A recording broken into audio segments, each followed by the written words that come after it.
Hello Guardians, how are we all doing this evening? It's Unclear here. Thank you for stopping by and choosing to watch one of my videos. Really do appreciate it. It's never said enough, but your viewership is awesome and it is appreciated by myself.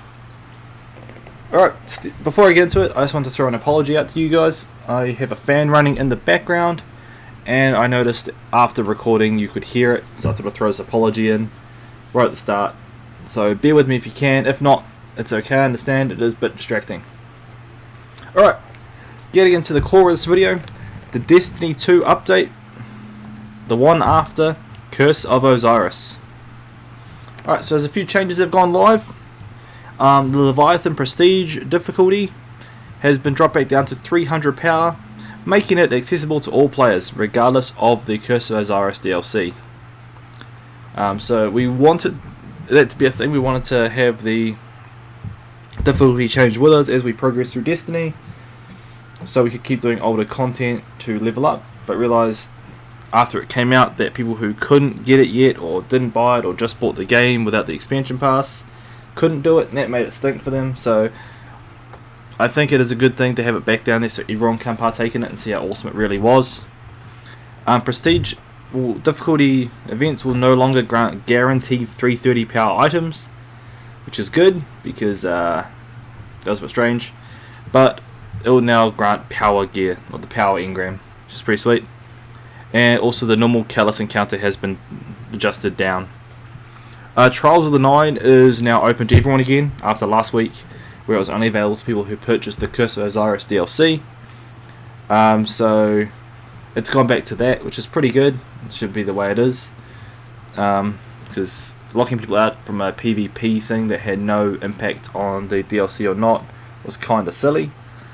So I hope they kind of keep it as that the original Trials map from the week 1 of Destiny 2.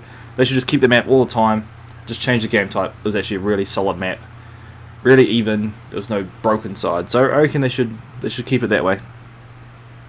The trophies and achievements have been changed, so depends on which console you're on. The Prestige achievement or trophy has been taken away from the Nightfall activity. So if you haven't got it yet, you cannot do the Prestige Nightfall to get the achievement. You have to do the Prestige Raid, which I think is fair enough.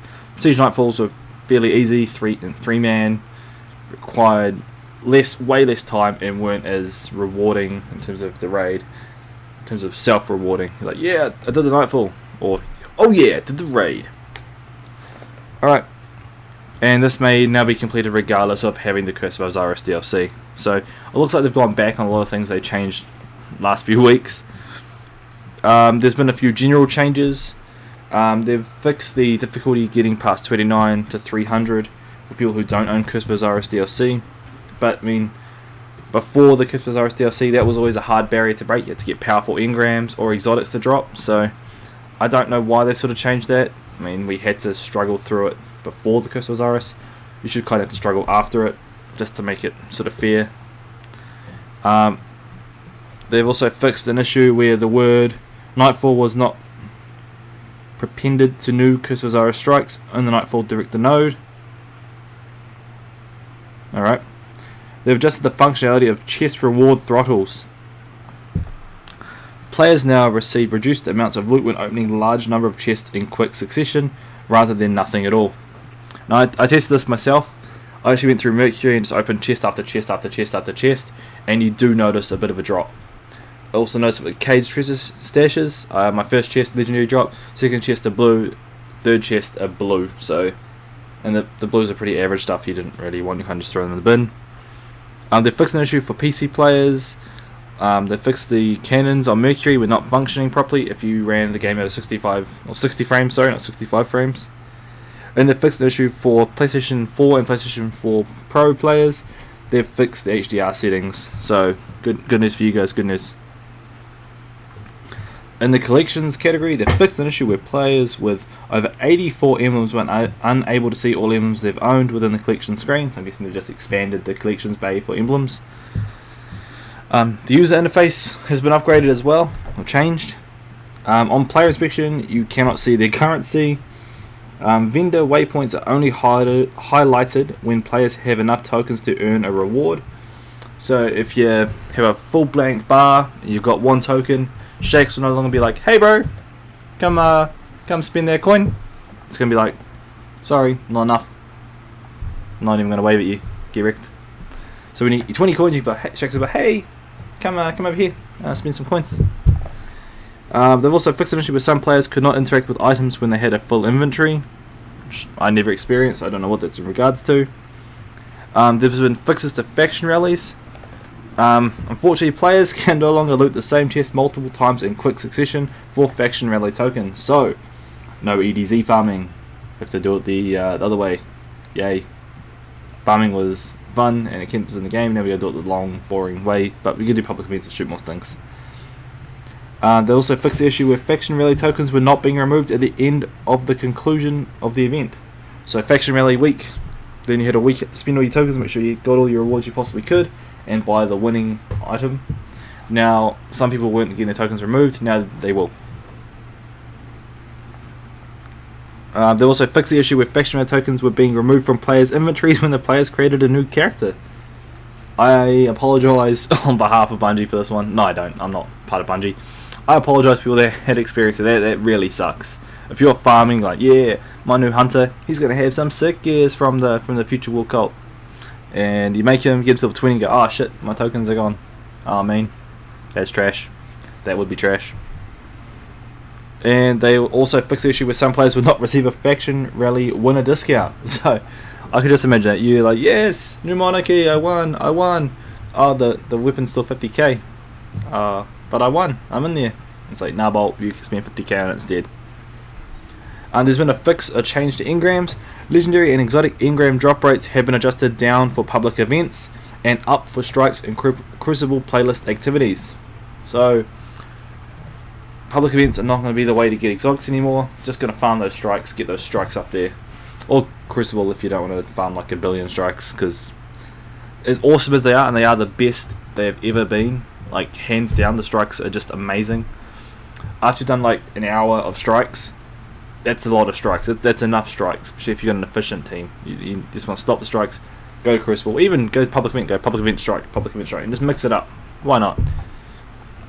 Alright, reduce the chance of legendary engrams rewarding multiple legendary items. If that happened to you, that is awesome.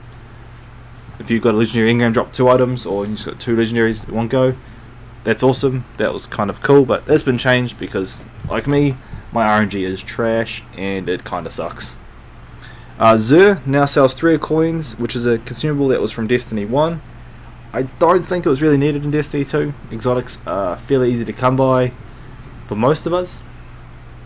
But for like me, 3 coins is always needed. Even then, sometimes they're not. It's not a guarantee, so it's not too bad. It's a chance. So you consume it, for those who don't know, and you have a chance of getting extra exotics, or even an exotic from an encounter where you wouldn't have usually got one. So it's still random, still not guaranteed, but it gives you a higher chance.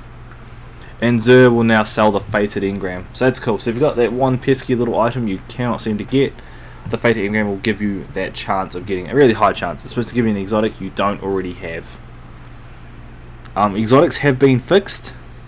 The Vesper of Radius, the Helm of Saint 14, the Graviton Forfeit, and the Gemini Jester were dropping with incorrect class mods. So now they'll hopefully drop with the correct class mod. Awesome.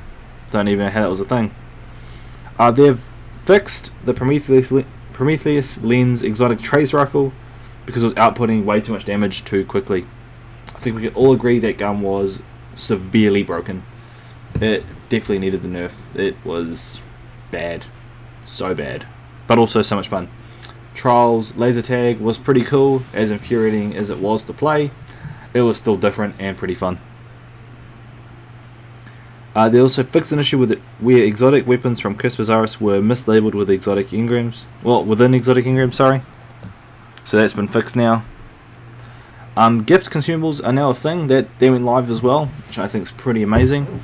Zavala now sells a Fire Team gift consumable that provides rewards to the user's Fire Team on a strike completion.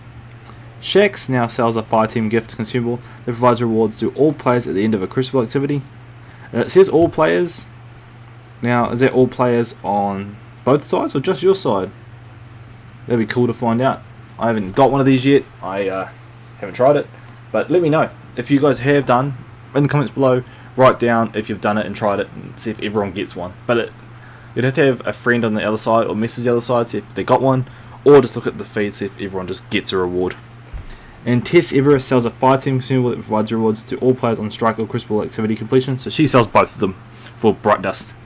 750 Bright Dust for the crucible and 350 for the Vanguard one.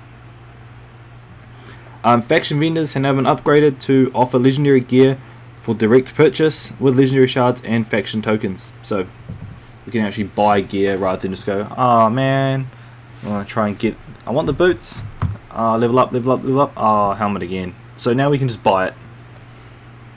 Crucible has been changed up a little bit. They've added invisible physics to keep players from hiding in the Red Bay box on the Pacifica map. So I didn't even know that was a thing, but now you can't hide there.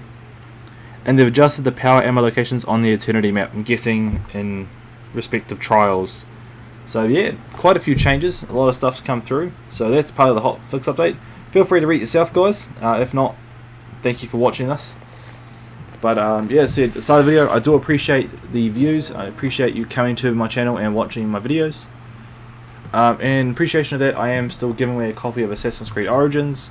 There's exactly 1 week to go now. I'll be announcing the winner this time next week. All you have to do to be in the draw is be subbed to my channel. You can be part of the notification squad for me if you want to. That is entirely optional. I prefer it if you were, and my videos come out, you can kind of see it. But it is on you guys if you want to do that or not. I'm not going to pressure you. But write down in the description below on this video, or the video on the left hand panel at the end of this video, if you want to enter the draw for the Assassin's Creed giveaway. Write down what platform you want to win the game on, whether it be PC, Xbox One or PS4. But thank you all, Guardians. I do appreciate it. And until next time, cheers, bro.